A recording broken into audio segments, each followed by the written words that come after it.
Hold on. The Bluetooth on is out. Hold on.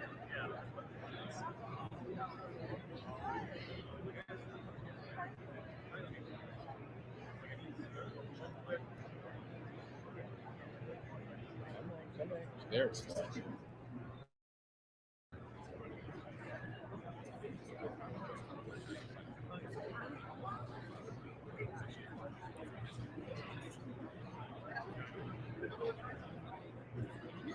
Back in on the W Show.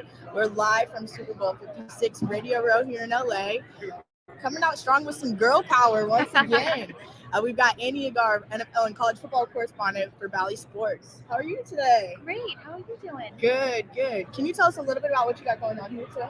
Yeah, so I work with Bally Sports. I got that job by doing these NFL meeting videos, and so the whole idea of Radio Row here today is we do a lot of with Bally, so we're doing interviews. We talked to KJ Osborne and Susie Lamb today, and a couple other guys. But I'm also doing like behind the scenes content, trying to get my followers an inside look at what it's like to be on Radio Row and the glamour of it all. Obviously, we have very long days here. But yeah, it's just a fun kind of trying to dance to see what it's like to be in school. Right.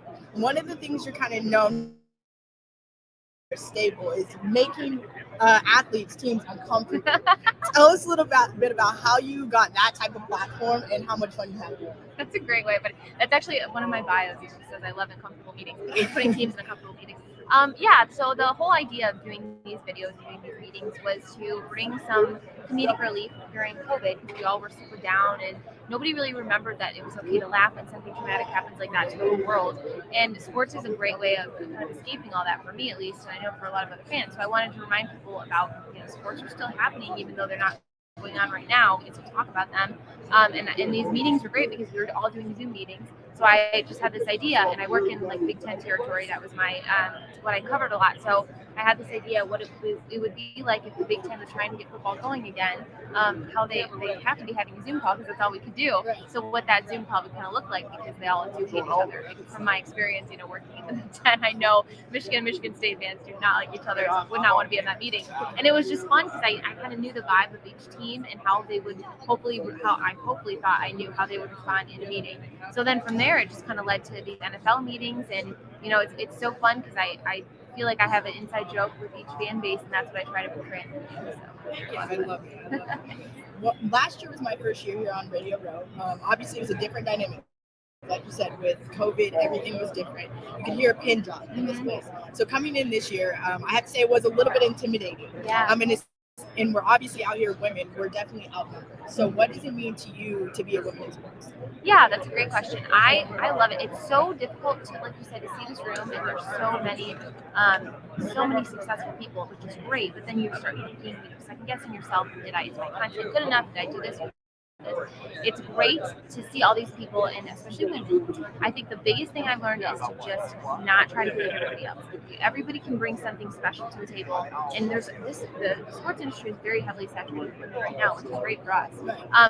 So remember, you're not like everybody says they want to be next to Erin Andrews and everything. That's great, but you're not going to be, because that's Erin Andrews. Right. She's doing her own thing. You do your own thing. Bring that unique thing to the table. And social media, that's why I love social media, because you can brand yourself individually in your own way, and people, it's free. Nobody knows you're branding yourself, and that's what I love about what I do, and that's what helps being a little less intimidated here, is thinking, okay, what I'm doing is unique to me. Nobody else can really do it. They can try and do spin, like nobody's going to report the way you report, right? They can do a spin off of it, but being super comfortable in how unique you are compared to everybody else.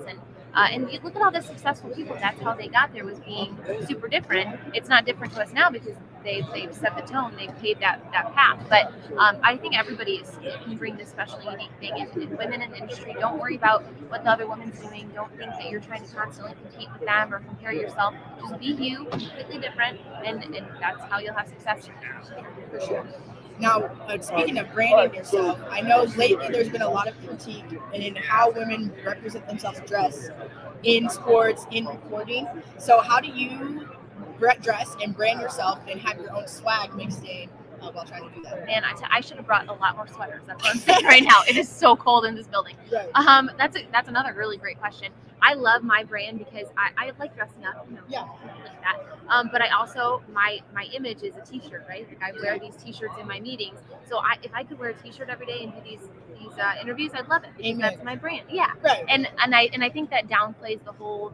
Then you're looking less at what I'm wearing and you're looking more at my content or what and I love that about my videos. So yeah, it's fun to have a particular image, and I think people will hold you to that image. Like if you establish yourself, Joy Taylor's a great example. She wears whatever the heck she wants to wear, and she loves it. People don't question her because they know they shouldn't question her if they do. But from what I've seen, everybody knows that's her image, that's her style, and she's just going to be that way. So that's kind of what I want to do too. I want to be so established in my, and comfortable in my style that nobody's looking at me and going to question what I'm wearing because they know, oh, that's what she would wear. You know what I mean? So absolutely. I've been saying lately, of course, same like you said, we like dressing up, we like getting ready and everything. But if it were up to me, I would wear sweatpants and a T-shirt on. And many sweatshirts, lots of sweatshirts. Yeah, for sure. But you're definitely well on your way. I thank you for your time here today. Of course, thanks for having me on. Yeah, of course. Annie Agar, we'll be back here live with the show.